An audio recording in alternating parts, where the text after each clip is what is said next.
Hello friends, welcome to my channel. आज हम पढ़ेंगे क्लास 12th की ज्योग्राफी का चैप्टर 8 परिवहन तथा संचार। ये इस चैप्टर का थर्ड वीडियो है। पहले वीडियो में हमने स्थल परिवहन के बारे में चर्चा की थी। दूसरे वीडियो में हमने विश्व के रेल परिवहन के बारे में चर्चा की थी और आज के इस तीसरे वीडियो में हम विश्व के जल परिवहन के बारे में चर्चा करेंगे, जिसमें हम समुद्री परिवहन, जो नौगम्य परिवहन है, उनके बारे में और आंतरिक जल परिवहन के बारे में हम चर्चा करेंगे। तो आइए वीडियो शुरू करते हैं। सबसे पहले देखेंगे जल परिवहन का महत्व क्यों है, क्यों हम अन्य परिवहन के साधनों की अपेक्षा जल परिवहन का ज़्यादा उपयोग करते हैं। खास करके जब दो देशों के बीच में आयात और निर्यात हमको करना होता है, उस समय हम जल परिवहन को ज़्यादा प्रेफरेंस देते हैं। इसलिए देते हैं क्योंकि ये परिवहन का सबसे सस्ता साधन है। सस्ता इसलिए है क्योंकि इसमें ऊर्जा की खपत बहुत कम होती है। ऊर्जा की खपत इसलिए कम होती है क्योंकि जब भी हम जल के माध्यम से परिवहन करते हैं तो उस पर नाव को चलाने में जल के ऊपर घर्षण कम होता है। घर्षण कम होने की वजह से ऊर्जा की खपत कम होती है। इसके अतिरिक्त इसमें मार्गों का निर्माण नहीं करना पड़ता है, जिसकी वजह से पूंजी की खपत कम होती है, यानी पूंजी कम लगती है। इसलिए ये परिवहन का सबसे सस्ता साधन माना जाता है। इसीलिए दो देशों के बीच में जब भी हमको आयात निर्यात करना होता है तो हम सबसे ज़्यादा जल परिवहन को महत्व देते हैं। दूसरा कारण ये है कि ये स्थूल और वजनदार वस्तुओं के परिवहन के लिए सबसे अधिक अनुकूल साधन है, क्योंकि जब भी स्थूल या सॉलिड जो चीज़ें होती हैं, पदार्थ होते हैं, या बहुत वजनीय चीज़ें होती हैं, बहुत वेट वाली चीज़ें होती हैं, तो उनका परिवहन करने में परिवहन कॉस्ट ही सबसे ज़्यादा आता है। ऐसी कंडीशन में अगर हम जल परिवहन का उपयोग करते हैं तो परिवहन की लागत कम लगेगी, क्योंकि ये ऑलरेडी परिवहन का सबसे सस्ता साधन माना गया है बाकी परिवहन के साधनों के कंपैरिजन में। तीसरा कारण पहले ही चर्चा किया जा चुका है कि ये ऊर्जा की खपत कम करता है, क्योंकि इसमें घर्षण कम उत्पन्न होता है। इस वजह से ऊर्जा कम खपत होती है। अब घर्षण कम होता है, ऊर्जा की खपत कम होती है, इसलिए ये उतना ज़्यादा प्रदूषण नहीं फैलाता है। इसलिए हम कह सकते हैं कि ये पर्यावरण का हितैषी है, यानी इको फ्रेंडली परिवहन का साधन है। इसके बाद हम देखते हैं जल परिवहन के प्रकार कौन कौन से टाइप्स होते हैं जल परिवहन के। तो किसी भी देश में जल परिवहन जब हम करते हैं तो उसके 3 प्रकार सामने आते हैं। पहला है समुद्री परिवहन, यानी कि दो महाद्वीपों या दो स्थल, बड़े बड़े जो स्थल भाग हैं, उनके बीच में जब हम समुद्र के माध्यम से जब परिवहन करते हैं तो वो समुद्री मार्ग कहलाता है। दूसरा है तटीय नौ परिवहन। ऐसे क्षेत्रों में जहाँ पे तटीय क्षेत्र, ऐसे देशों में जहाँ तटीय क्षेत्र लंबा होता है, ऐसे क्षेत्रों में तटीय नौ परिवहन जल परिवहन का एक प्रकार है जिसको उपयोग किया जाता है। और तीसरा परिवहन का साधन है आंतरिक जल परिवहन, जिसमें नदियों और नहरों के माध्यम से किसी देश के आंतरिक भाग में हम वस्तुओं और पदार्थों का जल के माध्यम से एक स्थान से दूसरे स्थान तक हम परिवहन करते हैं। अब आइए देखते हैं समुद्री मार्ग। विश्व में जो भी समुद्री मार्ग हैं उनके बारे में हम चर्चा करते हैं। तो सबसे पहले देखते हैं समुद्री मार्ग के बारे में थोड़ा देख लेते हैं कि किसी भी महाद्वीप, एक महाद्वीप से दूसरे महाद्वीप तक जो भी स्थूल पदार्थों का लंबी लंबी दूरियों तक जब हमको परिवहन करना होता है, खासकर वस्तुओं का जब आयात निर्यात किया जाता है, व्यापार किया जाता है, तो ऐसे कंडीशन में समुद्री मार्ग सबसे अधिक उपयुक्त होते हैं। और अभी जो है जितने भी समुद्री मार्ग हैं वो सभी सुविधाओं से और उन्नत तकनीकी से युक्त होने के कारण इनको ये अधिक सुगम हो गए हैं। किसी भी दो देशों के बीच में परिवहन को, यानी आयात निर्यात को अधिक सुगम इन परिवहन के साधनों ने बना दिया है, जिससे जो समुद्री मार्ग है उसमें वृद्धि हुई है, उससे परिवहन में वृद्धि हुई है। अब आइए देखते हैं विश्व में कौन कौन से समुद्री मार्ग हैं। तो सबसे पहले देखते हैं उत्तरी अटलांटिक समुद्री मार्ग, यानी अटलांटिक महासागर का जो उत्तरी भाग है, उस क्षेत्र में जो भी समुद्र के माध्यम से पश्चिमी यूरोप और उत्तरी पूर्वी संयुक्त राज्य अमेरिका के बीच में जो भी परिवहन के माध्यम है, परिवहन के जो भी मार्ग हैं समुद्र के रास्ते से, उसको हम कहते हैं उत्तरी अटलांटिक समुद्री मार्ग।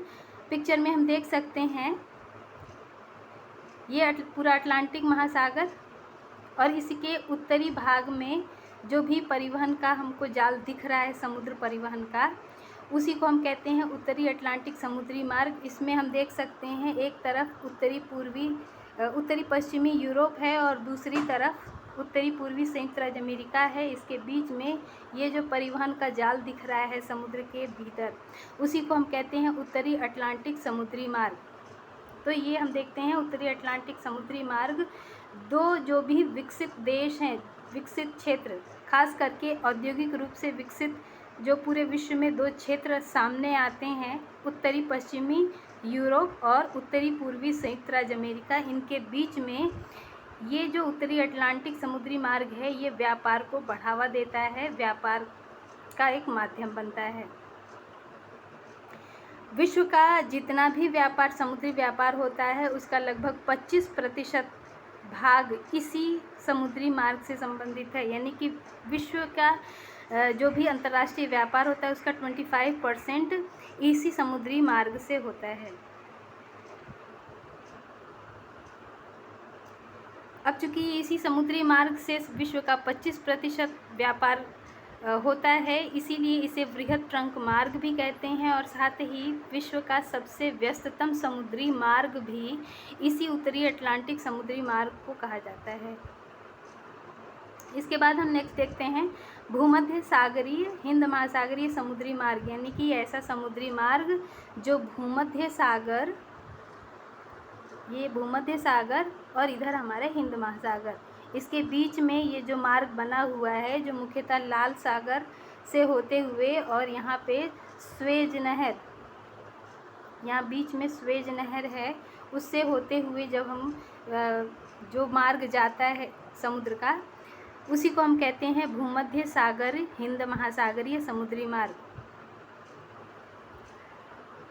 ये विश्व का ये मार्ग ऐसे क्षेत्र में स्थित है जो विश्व का हृदय स्थल कहा जाता है। यानी विश्व का हृदय स्थल हम किसको कहते हैं कि जो भी मध्य एशिया के देश हैं उनको हम विश्व का हृदय स्थल कहते हैं। ये जो पूरा क्षेत्र है वो विश्व का हृदय स्थल कहलाता है, क्योंकि ये प्राचीन समय में ये माना जाता था कि इस भाग में अगर शासन कोई करता है कोई देश, तो वो पूरे यूरेशिया पे शासन कर लेगा, और माना जाता था कि यूरेशिया इतना बड़ा भाग है कि उस पे शासन करने का मतलब है कि पूरे विश्व पे शासन करना। तो इस तरीके से हम कह सकते हैं कि ये मार्ग यानी भूमध्य सागर हिंद महासागरीय समुद्री मार्ग विश्व के हृदय स्थल वाले क्षेत्र से गुजरता है, और बाकी जितने भी मार्ग हैं उनकी अपेक्षा ये बहुत अधिक देशों को कनेक्ट करता है और बहुत ज़्यादा लोगों को सेवाएं भी प्रदान करता है। इस मार्ग में कई सारे सी पोर्ट्स आते हैं, कई सारे पत्तन आते हैं, जिसमें पोर्ट सईद, यहाँ पोर्ट सईद, पोर्ट अदन, इसके अलावा मुंबई, कोलंबो श्रीलंका में, और इधर सिंगापुर, ये प्रमुख पत्तन हैं इस मार्ग के। अब ये कहा जा रहा है कि ये जो मार्ग है, स्वेज नहर के बन जाने के कारण ये मार्ग ज़्यादा यूज़फुल है।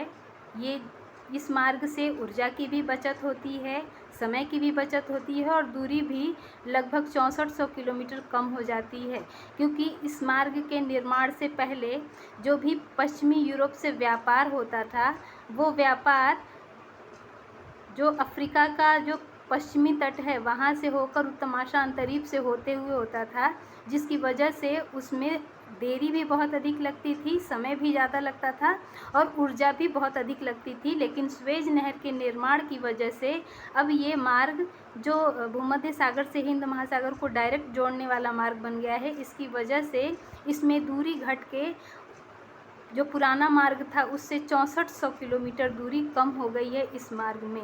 इसलिए ये मार्ग अब हिंद महासागर में एक ऐसा प्रवेश द्वार देता है जो कि ऊर्जा, समय और दूरी तीनों को बचाता है।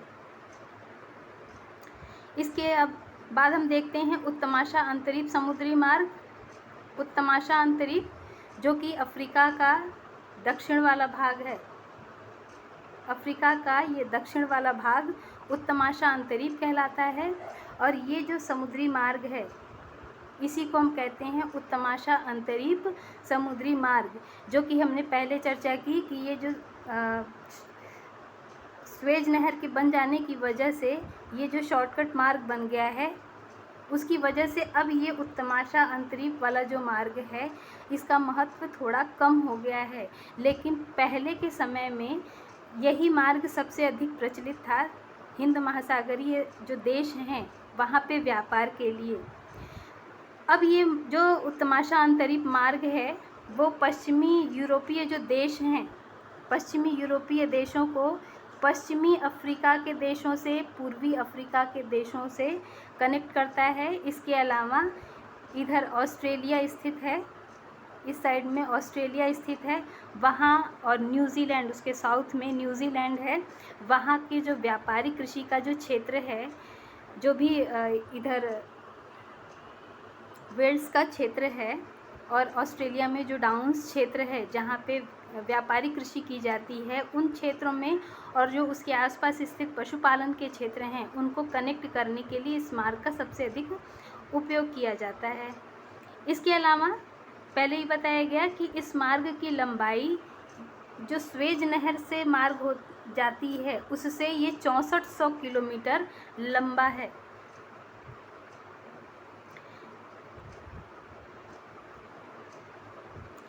स्वेज नहर की वजह से इस मार्ग का उपयोग अब कम किया जा रहा है, लेकिन फिर भी जो पश्चिमी यूरोपीय देश हैं उनको अफ्रीका के जो विभिन्न देश हैं पश्चिमी भाग में और पूर्वी भाग में जो अफ्रीका के विभिन्न देश हैं उनसे जोड़ने के लिए अभी भी इस मार्ग का प्रयोग किया जा रहा है। यानी पश्चिमी अफ्रीका और पूर्वी अफ्रीका को यूरोप से जोड़ने के लिए अभी भी ये एक प्रमुख व्यापारिक मार्ग अब भी है। इस व्यापारिक मार्ग से हम देखेंगे कि जो भी व्यापारिक वस्तुएं हैं उसमें सोना, हीरा, तांबा, टीन, मूंगफली, जो कि दक्षिणी अफ्रीका में जो भी खनन के क्षेत्र हैं, दक्षिणी अफ्रीका खनिजों की वजह से सबसे अधिक समृद्ध क्षेत्र माना जाता है, जहां सोने, हीरे, तांबा, टीन, चांदी इन सब का खानें पाई जाती हैं, जिसकी वजह से इस सब का जो व्यापार होता है वो यूरोपियन कंट्रीज़ में होता है। और यूरोपियन कंट्रीज़ में या भूमध्य सागरीय क्षेत्र में जो फल होते हैं या गिर का तेल या जो कॉफ़ी होती है उसका व्यापार इन अफ्रीकी देशों को किया जाता है। तो इस तरीके से हम देखते हैं कि उत्तमाशा अंतरीप कितना महत्वपूर्ण है। इसके बाद हम देखते हैं दक्षिणी अटलांटिक समुद्री मार्ग, यानी अटलांटिक महासागर का जो दक्षिणी भाग है वहाँ पे जो समुद्री मार्ग है उसके बारे में अब हम चर्चा करेंगे। ये जो दक्षिणी अटलांटिक समुद्री मार्ग है ये पश्चिमी यूरोपीय देशों को या पश्चिमी अफ्रीकी जो देश हैं उनको दक्षिणी अमेरिका के जो क्षेत्र हैं उनसे जोड़ता है। यानी दक्षिणी अमेरिका के पूर्वी क्षेत्र में जो ब्राज़ील है और अर्जेंटीना है वहाँ से जोड़ते हैं। यानी कि मेन रूप से हम कहें तो अटलांटिक महासागर के पूर्वी भाग में जो पश्चिमी यूरोप है और पश्चिमी अफ्रीका है वहाँ के देशों को दक्षिणी अमेरिका के ब्राज़ील और अर्जेंटीना से जोड़ता है। इसके अलावा हम देखते हैं कि ये जो दक्षिणी अटलांटिक समुद्री मार्ग है उसमें व्यापार उतना ज़्यादा नहीं होता है। यानी कि जैसे हमने कहा कि उत्तरी अटलांटिक जो समुद्री मार्ग है वो विश्व का सबसे व्यस्ततम समुद्री मार्ग कहलाता है। यानी कि वहाँ पे सबसे सघन जाल है व्यापार का, व्यापार के लिए सबसे अधिक उसी समुद्री मार्ग का उपयोग किया जाता है। उसकी अपेक्षा अगर हम दक्षिण अटलांटिक समुद्री मार्ग को देखें तो उस पर यातायात उसके कंपैरिजन में कम है। कारण क्या है? तो कारण ये है कि जो दक्षिणी अमेरिका है वहाँ पे भी जो विकास हुआ है वो बहुत सीमित है।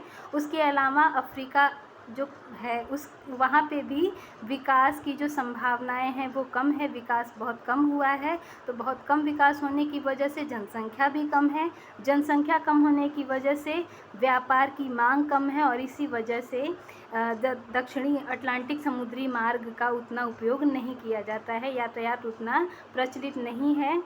उसके अलावा देखेंगे दूसरा कारण ये है कि दक्षिणी अमेरिका और इधर अफ्रीका में जो भी चीज़ें, जो भी संसाधन हैं या जो भी उत्पाद हैं वो लगभग एक जैसे हैं, और व्यापार किसी दो देश के बीच में तभी संभव होता है जब एक देश में उस चीज़ की अधिकता हो और दूसरे देश में उसी चीज़ की, उसी संसाधन की कमी हो, तब व्यापार को बहुत अधिक बढ़ावा मिलता है। लेकिन यहाँ पे हम देखते हैं कि दक्षिणी अटलांटिक जो महासागर है उसके दोनों तरफ जो भी संसाधन है, जो भी उत्पाद हैं वो लगभग एक जैसे हैं, इसलिए इनके बीच में व्यापार की संभावनाएं कम होती हैं। इसी वजह से जो दक्षिणी अटलांटिक समुद्री मार्ग है उसका बहुत कम उपयोग किया जाता है, उस पर यातायात बहुत कम है। इसके अलावा हम देखते हैं उत्तरी प्रशांत समुद्री मार्ग, यानी प्रशांत महासागर का जो उत्तरी भाग है, ये प्रशांत महासागर हमारा है और ये उसका उत्तरी भाग। इस उत्तरी भाग में हम देख सकते हैं कितनी सारे समुद्री मार्ग हैं। तो आइए हम इसके बारे में अब डिटेल में चर्चा करते हैं। जो भी उत्तरी प्रशांत महासागर क्षेत्र है वो इतना अधिक विस्तृत है, इतना अधिक बड़ा क्षेत्र है, इतना अधिक बड़ा क्षेत्र है कि इसमें जो भी मार्ग हैं उसको हम देखते हैं कि जो भी मार्ग हैं वो आके लास्टली होनोलुलु के पास, होनोलुलु एक मेन सेंटर है जहाँ पे मार्ग आते हैं और यहाँ से वो पूरे प्रशांत महासागर में बिखर जाते हैं, जो अमेरिका के जो पश्चिमी तट है उसको एशिया के पूर्वी तट के जो पत्तन हैं उनसे जोड़ता है। अब कौन कौन से पत्तन हैं वो हम देख लें। तो उत्तरी अमेरिका के पश्चिमी तट पे वैंकूवर है, वैंकूवर सबसे ऊपर, उसके नीचे सिएटल, उसके नीचे पोर्टलैंड और उसके नीचे सैन फ्रांसिस्को। ये जो पत्तन हैं उनको एशिया के पूर्वी भाग में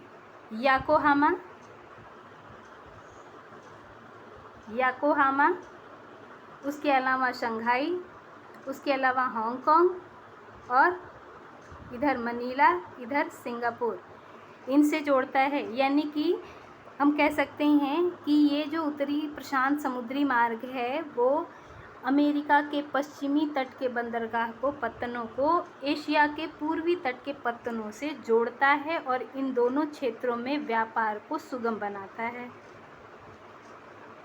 इसके बाद देखते हैं दक्षिणी प्रशांत समुद्री मार्ग। अब इसी प्रशांत महासागर का जो दक्षिणी भाग है अब उसके बारे में चर्चा करते हैं। तो ये जो समुद्री मार्ग है इसके माध्यम से जो यूरोपीय क्षेत्र है, पश्चिमी यूरोपीय क्षेत्र, और उसके अलावा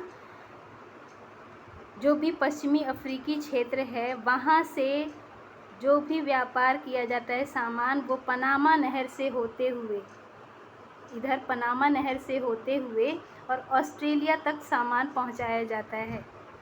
ऑस्ट्रेलिया के दक्षिण में न्यूजीलैंड तक पहुंचाया जाता है और प्रशांत महासागर के में जो भी द्वीप समूह हैं दक्षिणी भाग में वहां तक सामान पहुंचाया जाता है। यानी कि हम कह सकते हैं कि इस नहर के, इस दक्षिणी प्रशांत समुद्री मार्ग के द्वारा, इस दक्षिणी प्रशांत समुद्री मार्ग से परिवहन तभी संभव है, तभी ज़्यादा महत्वपूर्ण हुआ जब पनामा नहर का विकास हो गया। पनामा नहर के विकास के कारण ही पश्चिमी यूरोप, पश्चिमी अफ्रीका, उत्तरी पूर्वी संयुक्त राज्य अमेरिका से जो भी व्यापार होता था वो परिवहन करके और पनामा नहर से पार करा के और फिर दक्षिणी प्रशांत महासागरीय मार्ग से होते हुए ऑस्ट्रेलिया, न्यूजीलैंड और जो भी साउथ में यानी दक्षिणी प्रशांत महासागर में जो भी छोटे छोटे द्वीप समूह हैं वहाँ तक व्यापार किया जाता था, आयात निर्यात किया जाता था। तो इस तरीके से हम देखते हैं कि ये जो मार्ग है वो पूरे जो पश्चिमी देश हैं उनको पूर्वी देशों से बहुत अच्छी तरीके से कनेक्ट करने का काम करता है। अब इस मार्ग पे जो भी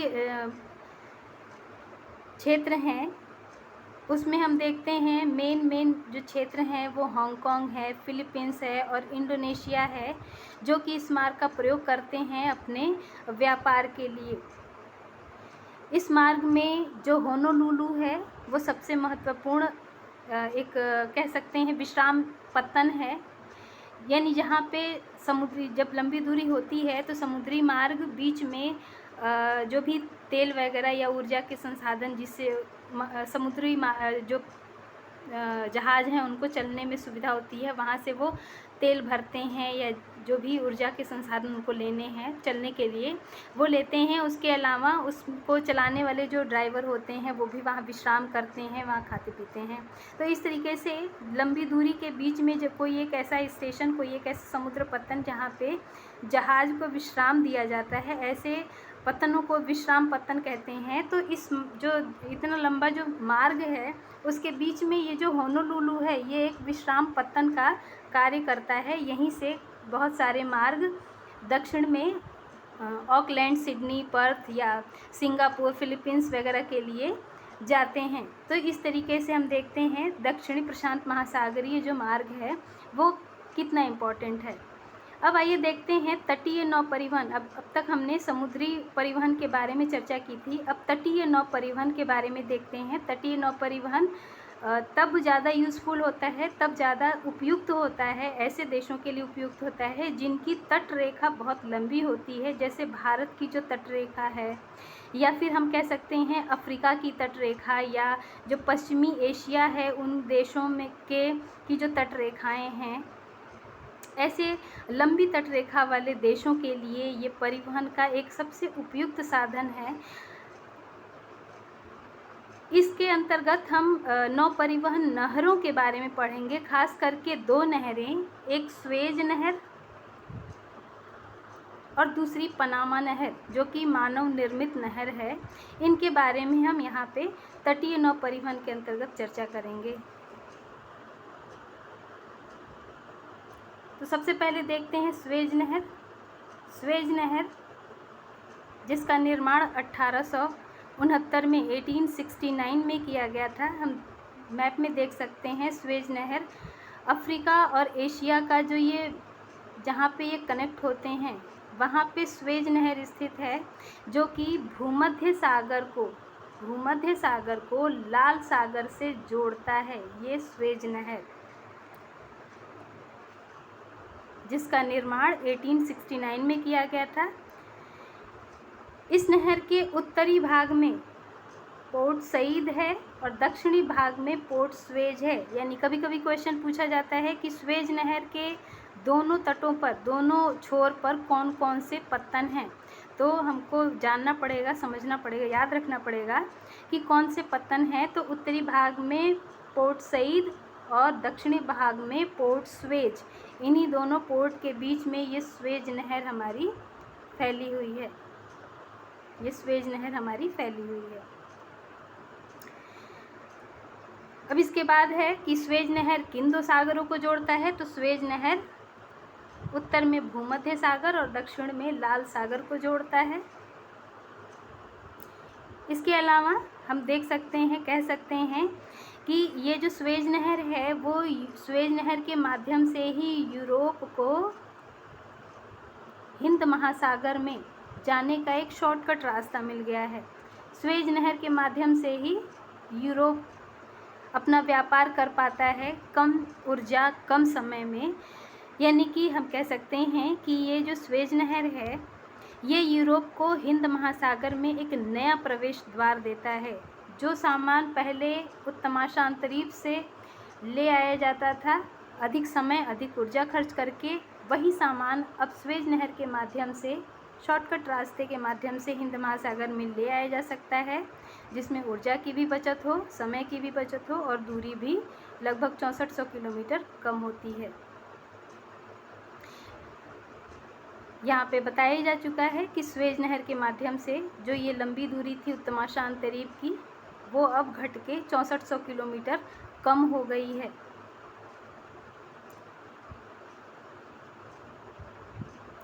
अब देखते हैं कि ये जो स्वेज नहर है, चूँकि इसका जो तल है वो भूमध्य सागर और लाल सागर का जो जल का तल है उसी के बराबर है, इसलिए यहाँ जलबंधकों का प्रयोग नहीं किया जाता है। जलबंधक यानी कि जल को रोकने के लिए जो सिस्टम बनाया जाता है उसका यहाँ प्रयोग नहीं किया जाता है, क्योंकि उसके प्रयोग की यहाँ कोई आवश्यकता नहीं है, क्योंकि यहाँ पे जल का तल लगभग बराबर है, समुद्र के बराबर है, समुद्र सतह के बराबर है। जलबंधकों का प्रयोग उन नहरों में किया जाता है जहाँ पे नहर का जो तल है वो समुद्र के तल से अलग हो, भिन्न हो, ऊंचाई वाला हो। तो ऐसे क्षेत्रों में हम जलबंधकों का प्रयोग करते हैं, जिससे उनको हम रोक के और जल के प्रवाह को सुनिश्चित कर सकें, जल की मात्रा को नहरों में बनाए रख सकें, जिससे नहरें नौगम्य बनी रहें। लेकिन यहाँ पे स्वेज नहर में जलबंधकों की ज़रूरत नहीं होती है, क्योंकि स्वेज नहर जो भी समुद्र सतह है, चाहे भूमध्य सागरीय सतह या लाल सागर की जो सतह है, समुद्र की सतह है, उसके बराबर है, इसलिए यहाँ जलबंधकों की आवश्यकता नहीं है। स्वेज नहर की जो कुल लंबाई है वो 160 किलोमीटर लंबा है, 160 किलोमीटर लंबा है स्वेज नहर। इसके अलावा इसकी गहराई, इसमें जल की जो गहराई है वो 11 मीटर, कहीं कहीं 12 मीटर से लेकर और 15 मीटर तक है, यानी कि इसकी गहराई 11 से 15 मीटर तक है और इसकी लंबाई 160 किलोमीटर है।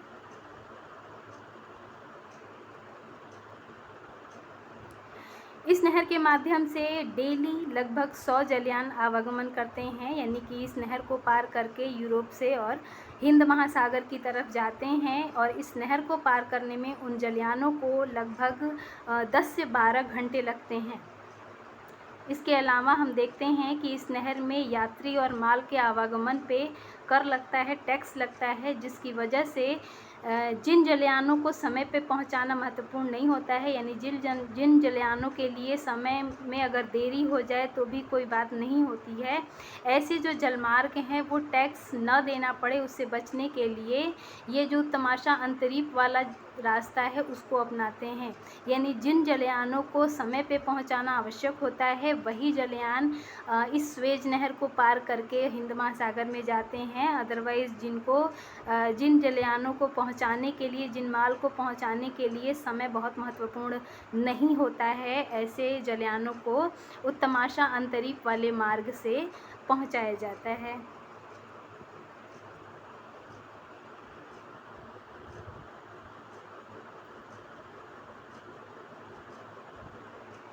अब हम देखते हैं स्वेज नहर। यहाँ पे हम स्वेज नहर देख सकते हैं, उत्तर में पोर्ट सईद और दक्षिण में यहाँ पोर्ट स्वेज बना हुआ है, लिखा हुआ है यहाँ, है ना।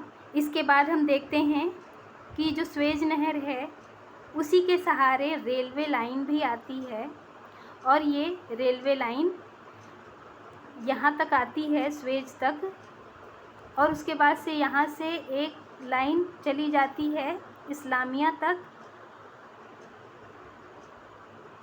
ये रेलवे लाइन स्वेज तक आती है, यहाँ से एक पार्ट चला जाता है इस्लामिया और दूसरा भाग कैरो तक जाता है, दूसरा जो शाखा है वो कैरो तक चली जाती है। यानी इस नहर के साथ साथ रेलवे लाइन भी चलती है, जो इस नहर को अधिक महत्वपूर्ण बना देती है। इसके अतिरिक्त नील नदी, इधर नील नदी है मिस्र में, वहाँ से नहर निकाली गई हैं, स्वच्छ पानी की, मीठे पानी की, ताज़े पानी की नहरें हैं जो कि यहाँ पे आके और इस्माइलिया में मिलती हैं इस नहर में। और ये पोर्ट सईद और पोर्ट स्वेज को जो नगर हैं, ये पोर्ट स्वेज नगर और सईद नगर, उसको स्वच्छ जल की आपूर्ति करती हैं। इसके बाद हम देखते हैं दूसरी नहर जो पनामा नहर है, यानी मध्य अमेरिका में पनामा नहर है। इसके बारे में हम थोड़ी चर्चा करते हैं यहाँ। तो ये नहर यानी पनामा नहर अटलांटिक महासागर को प्रशांत महासागर से जोड़ती है। हम यहाँ देख सकते हैं, इधर अटलांटिक महासागर और इधर प्रशांत महासागर, इसको बीच में ये जोड़ती है पनामा नहर।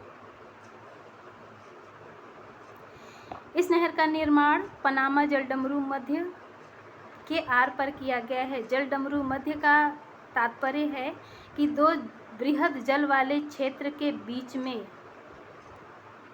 एक पतला स्थलीय भाग को हम कहते हैं जलडमरू मध्य, यानी दो बड़े जल क्षेत्र, जो बृहद जल क्षेत्र है उसके बीच में स्थल का एक पतला भाग को हम कहते हैं जलडमरू मध्य। तो बीच में ये जो पतला भाग है उसके आर पार पनामा नहर का निर्माण किया गया है, जो कि पनामा नगर और कोलोन नगर के बीच में स्थित है। यहाँ मैप में हम देख सकते हैं, यहाँ कोलोन नगर और यहाँ पनामा नगर, इसके बीच में ये पनामा नहर बनी हुई है। इस नहर का निर्माण संयुक्त राज्य अमेरिका के द्वारा कराया गया है, यानी कि मध्य अमेरिका में इस नहर का निर्माण जो संयुक्त राज्य अमेरिका है उसने कराया है। और नहर के दोनों तरफ जो भी 8 किलोमीटर की लंबाई का क्षेत्र है उसको नहर मंडल नाम दिया गया, पनामा नहर मंडल। यानी ये पूरा क्षेत्र जो पनामा नहर के दोनों तरफ 8 किलोमीटर की लंबाई में फैला हुआ है उसको हम पनामा नहर मंडल क्षेत्र कहते हैं।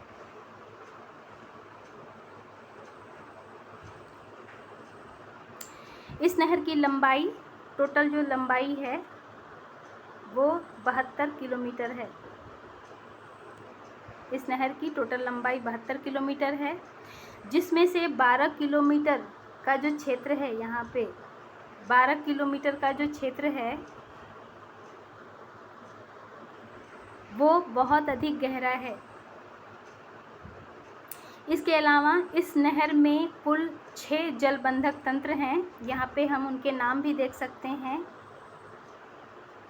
यहाँ पे 2 जलबंधक यहाँ हैं और 4 जलबंधक यहाँ पे हैं। तो टोटल 6 जलबंधक यहाँ पे बनाए गए हैं। जलबंधक पहले ही बताया कि जलबंधकों का निर्माण तब किया जाता है जब नहर की जो सतह है वो समुद्री सतह से ऊपर या नीचे हो। ऐसी कंडीशन में हमको जल प्रवाह को सुनिश्चित करने के लिए जलबंधकों का निर्माण करना होता है।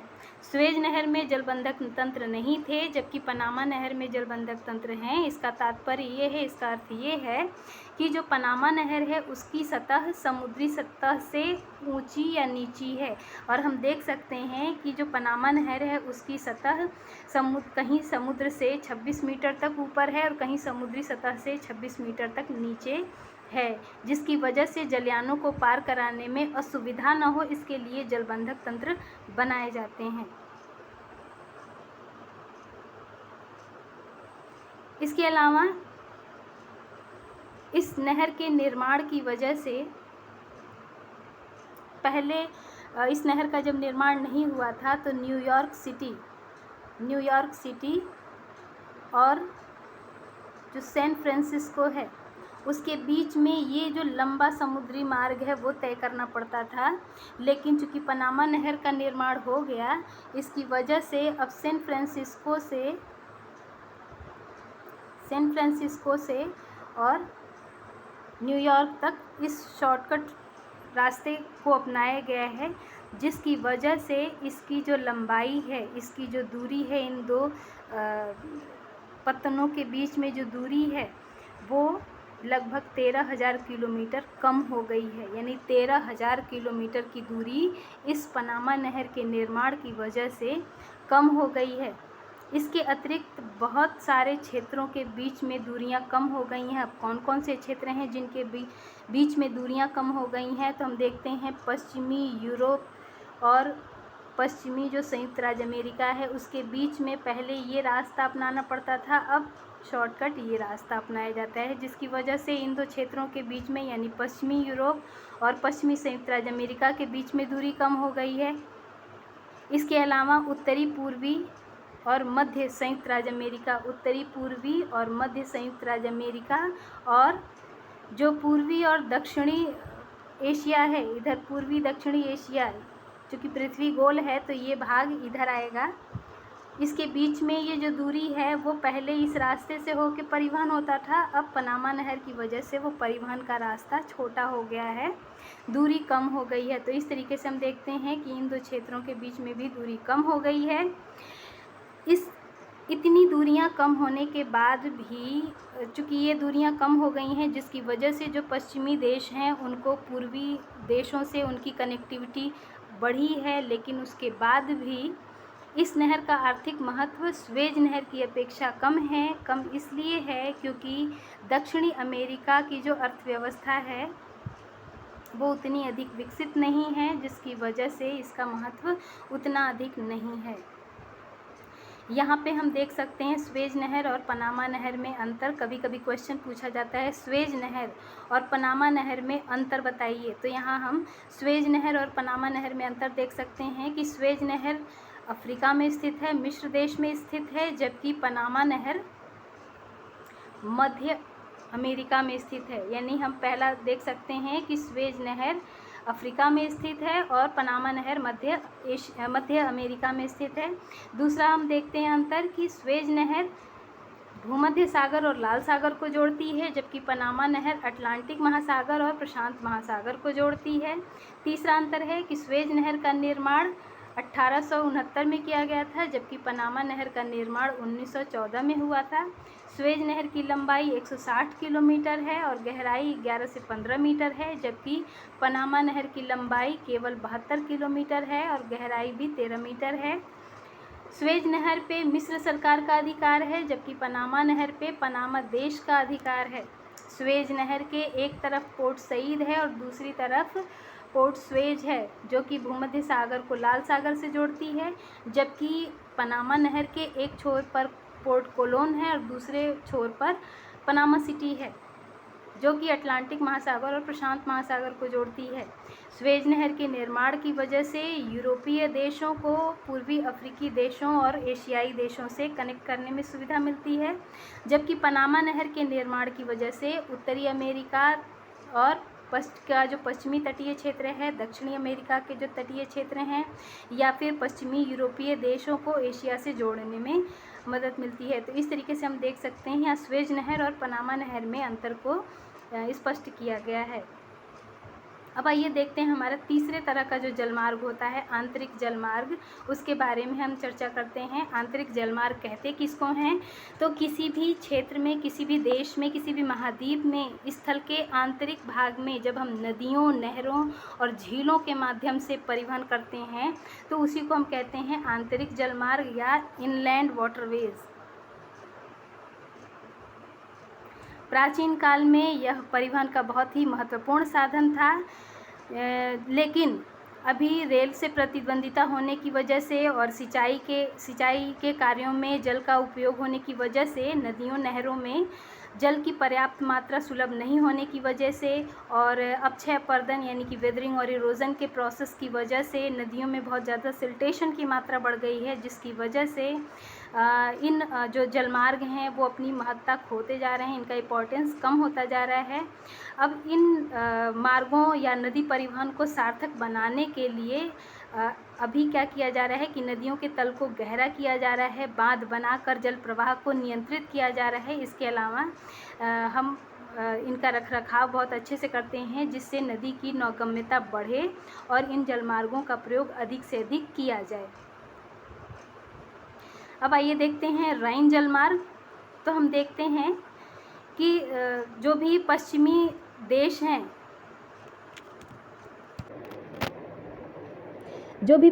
देश हैं, उसमें कई सारी नदियां हैं जो जलमार्ग के रूप में यूज़ की जाती हैं। तो इसमें हम देखते हैं, पहली है राइन जलमार्ग। पिक्चर में हम देख सकते हैं कि पश्चिमी जो यूरोपीय क्षेत्र है वहाँ पे ये जलमार्ग पाई जाती है। इस जलमार्ग को हम विश्व का सबसे व्यस्ततम आंतरिक जलमार्ग के नाम से भी जानते हैं। ये जलमार्ग या जो राइन नदी है वो जर्मनी और नीदरलैंड से होकर बहती है। यहाँ हम देख सकते हैं ये नीदरलैंड और यहाँ ये जर्मनी का पूरा क्षेत्र। तो ये जलमार्ग मुख्यतः, ये नदी मुख्यतः जर्मनी और नीदरलैंड से होकर प्रवाहित होती है। नीदरलैंड में रोटरडम से स्विट्ज़रलैंड में बेसल तक, यहाँ हम देखते हैं रोटरडम से और यहाँ बेसल तक 700 किलोमीटर की लंबाई में ये जो नदी है वो नौगम्य है, यानी कि नाव चलाने के योग्य है।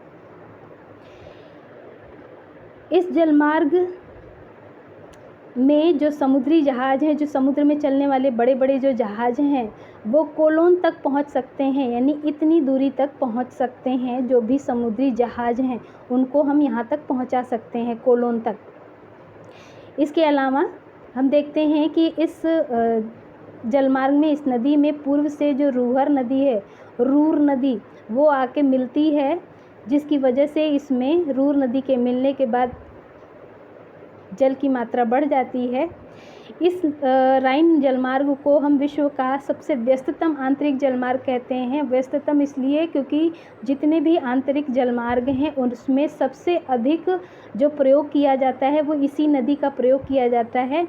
अब प्रयोग ज़्यादा क्यों होता है, सबसे व्यस्ततम क्यों है? क्योंकि ये नदी ऐसे क्षेत्र से होके बहती है जो पूरा कोयले का क्षेत्र है, कोयले से संपन्न क्षेत्र है। इसके अलावा यहीं पे यूरोप में ही सबसे पहले विनिर्माण उद्योगों का विकास हुआ था, यानी औद्योगिक क्रांति आई थी, जिसकी वजह से ये पूरा का पूरा क्षेत्र उद्योगों से संपन्न क्षेत्र माना जाता है। इसी वजह से यहाँ पे जितने भी उद्योगों में यूज़ होने वाले कच्चे माल हैं या उद्योगों में तैयार जो माल हैं उनके परिवहन के लिए इस नदी का बहुत ज़्यादा उपयोग किया जाता है, जिसकी वजह से इस राइन जलमार्ग को हम कहते हैं कि विश्व का सबसे व्यस्ततम आंतरिक जलमार्ग है। अब यहाँ पे दो क्वेश्चन आते हैं। एक कहा जाता है विश्व का सबसे व्यस्ततम समुद्री मार्ग कौन सा है, तो वो हमारा हो जाएगा उत्तरी अटलांटिक महामार्ग। और दूसरा क्वेश्चन पूछा जाता है विश्व का सबसे व्यस्ततम आंतरिक जलमार्ग, तो जब आंतरिक जलमार्ग का नाम आएगा व्यस्ततम तब हो जाएगा राइन जलमार्ग, जो कि नीदरलैंड और जर्मनी से होके, यानी कि पश्चिमी यूरोपियन कंट्रीज़ से होके बहता है, जो कि विश्व के सबसे अधिक संपन्न कोयला क्षेत्र और सबसे अधिक संपन्न विनिर्माण उद्योगों वाला जो संपन्न क्षेत्र है उस क्षेत्र से बहता है, जिसकी वजह से यहाँ पे उद्योगों में यूज़ होने वाला जो कच्चा माल है वो और उद्योगों से तैयार जो भारी प्रोडक्ट है उसका परिवहन करने के लिए ये जो मार्ग हैं जलमार्ग उसका प्रयोग किया जाता है। हम देखते हैं कि इस जो जलमार्ग है उसमें प्रति वर्ष लगभग 2000 से अधिक जो समुद्री जहाज़ हैं वो माल को ले जाने का काम करते हैं। इसके अतिरिक्त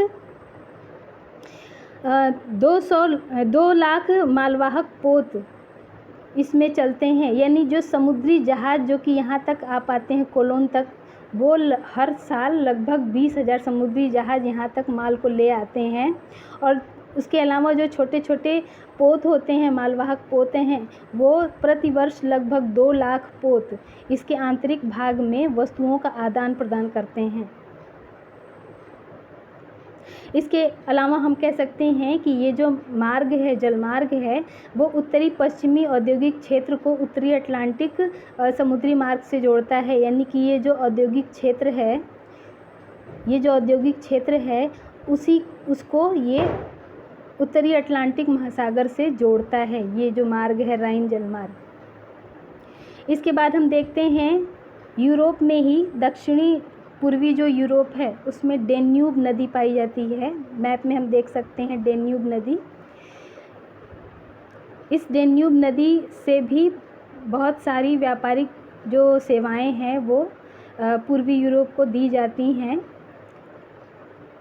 इसके अलावा हम देखते हैं कि ये जो नदी है वो यहाँ पे ब्लैक फॉरेस्ट जो पर्वत है वहाँ से निकलती है और कई सारे देशों में बहती हुई ये आके लास्ट में ब्लैक सी यानी काला सागर में गिर जाती है। तो इस तरीके से इसका ये इतना लंबा मार्ग है।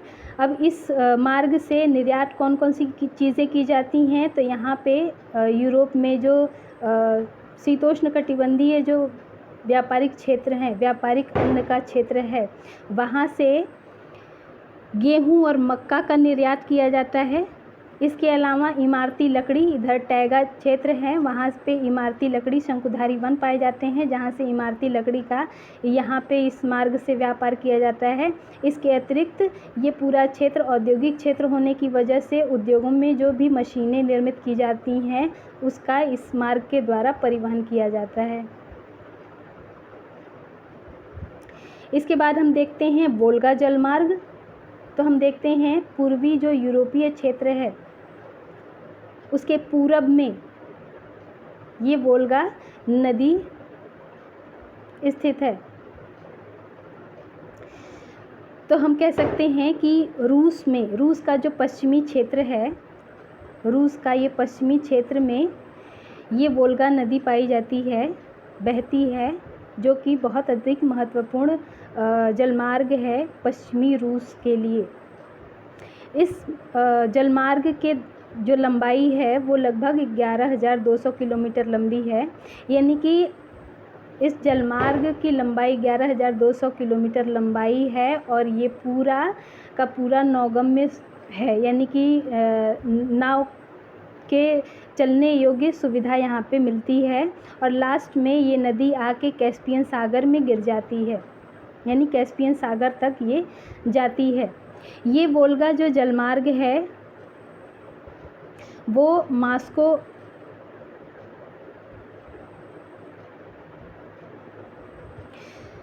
जो वोल्गा जलमार्ग है उसमें एक मॉस्को नहर है, यहाँ पे हम देख सकते हैं मॉस्को नहर, जो कि मॉस्को प्रदेश को जोड़ती है। और दूसरी एक नहर है, इधर हम देखते हैं दूसरी एक ये नहर है जिसको हम कहते हैं डोन नहर, जो कि काला सागर से इस नदी को जोड़ती है, जो कि इसकी जो महत्ता है उसको बढ़ा देती है। इसके अलावा हम देखते हैं एक और जलमार्ग, आंतरिक जलमार्ग, बृहद झील सेंट लॉरेंस जलमार्ग, जो कि संयुक्त राज्य अमेरिका के उत्तरी पूर्वी क्षेत्र में फैला हुआ है। तो आइए हम देखते हैं, अब इस जलमार्ग के बारे में थोड़ी चर्चा करते हैं। ये जलमार्ग उत्तरी अमेरिका की जो बृहद झीलें हैं, 5 जो बृहद झीलें हैं, Lake Superior, Lake Michigan, Lake Huron, Lake Erie और उसके अलावा ओंटारियो लेक, इसमें से 4 झीलों से होकर ये बहती है, यानी कि ये जलमार्ग इन 5 झीलों में से लेक मिशिगन को छोड़ के बाकी 4 झीलों, Lake Superior, Lake Huron, Lake Erie और यहाँ ओंटारियो लेक, इसके अलावा सेंट लॉरेंस जो नदी है वहाँ से होती हुई ये पूरी नहर ये बहती है। इस नहर के बीच में, इस जलमार्ग के बीच में 2 नहरें भी पड़ती हैं। एक नहर यहाँ पे है सू नहर और दूसरी नहर यहाँ है जिसको हम कहते हैं वेलैंड नगर। तो इस तरीके से 4 झीलों, 2 नहरों और एक जो नदी है सेंट लॉरेंस नदी, उससे जुड़ा हुआ ये बहुत ही लंबा जलमार्ग है। ये जलमार्ग उत्तरी अमेरिका का जो उत्तरी भाग है, ये जो उत्तरी अमेरिका का उत्तरी भाग है उसको वाणिज्यिक जलमार्ग की सुविधा देता है, यानी कि इसी जलमार्ग के द्वारा व्यापार किया जाता है। इस जलमार्ग के जो प्रमुख पत्तन हैं वो पत्तन है पोर्ट डुलूथ और दूसरा है पोर्ट बुफेलो। ये दोनों प्रमुख पत्तन हैं जो आधुनिक सुविधाओं से संपन्न हैं। अब देखते हैं कि हम ये देखते हैं कि ये जो जलमार्ग है इसमें जो समुद्री जलयान हैं, यानी कि जो बड़े बड़े जो जहाज हैं जो समुद्रों में परिवहन करते हैं, उनके माध्यम से, उन जहाज़ों से हम इस जलमार्ग, आंतरिक जलमार्ग में मॉन्ट्रियल तक हम ये समुद्री मार्ग, ये जो समुद्री जलयान होते हैं वो इस जलमार्ग में आ सकते हैं।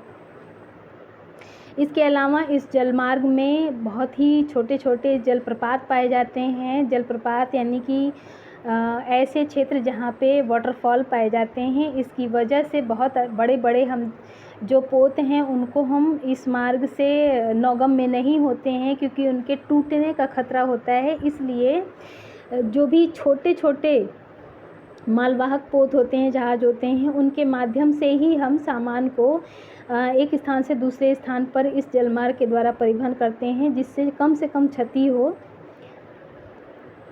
इसके अलावा इस नहर को इस तरीके से जो भी जलप्रपात हैं उनसे नुकसान कम हो, इसकी वजह से जो भी नहर है, जो भी जलमार्ग है, उसको गहरा किया गया है। लगभग 3.5 मीटर तक गहरा किया गया है, जिससे क्षति कम से कम हो जलप्रपातों के कारण। इसके अलावा हम देखते हैं मिसिसिपी जलमार्ग, जो कि संयुक्त राज्य अमेरिका की एक बहुत बड़ी नदी है, जिसके द्वारा संयुक्त राज्य अमेरिका के जो आंतरिक क्षेत्र हैं उसको हम जो मैक्सिको की खाड़ी है उससे जोड़ते हैं। एक तरफ हम देखते हैं संयुक्त राज्य अमेरिका का ये पूरा आंतरिक क्षेत्र है, और दूसरी तरफ ये मैक्सिको की खाड़ी है, उसको जोड़ता है ये मिसिसिपी नदी, जिसको हम कहते हैं मिसिसिपी जलमार्ग। ये जो जलमार्ग है, इसमें जो लंबे लंबे स्टीमर्स हैं वो मिनियापोलिस तक, या मिनियापोलिस है वहाँ तक स्टीमर्स का उपयोग किया जा सकता है। इसके अलावा हम देखते हैं कि इस जो जलमार्ग है, इसके द्वारा आंतरिक क्षेत्र में जो भी औद्योगिक क्षेत्र हैं, जो भी औद्योगिक प्रदेश हैं उत्तरी अमेरिका में, वहाँ से हम लोहा, इस्पात और खादानों से निकले हुए जो खनिज हैं, या जो भी यहाँ प्रेरीज क्षेत्र है उससे निकले हुए जो कृषि उत्पाद हैं, वो सारी चीज़ें हम इस इस जलमार्ग के द्वारा हम परिवहित करते हैं। तो हम देखते हैं कि आंतरिक जलमार्ग से, आंतरिक जो भाग है वहाँ से तटीय क्षेत्रों तक लाने के लिए जो भी औद्योगिक जो माल है, या कच्चा माल है, या कृषि से जो निकलने वाले उत्पाद हैं, उनको तटीय क्षेत्रों तक लाने के लिए ये जो जलमार्ग है वो बहुत ही महत्वपूर्ण है। इस तरीके से हमारा आज का ये वीडियो यहीं ख़त्म होता है। वीडियो पसंद आए तो इसको लाइक ज़रूर करें और चैनल को सब्सक्राइब करें। Thank you.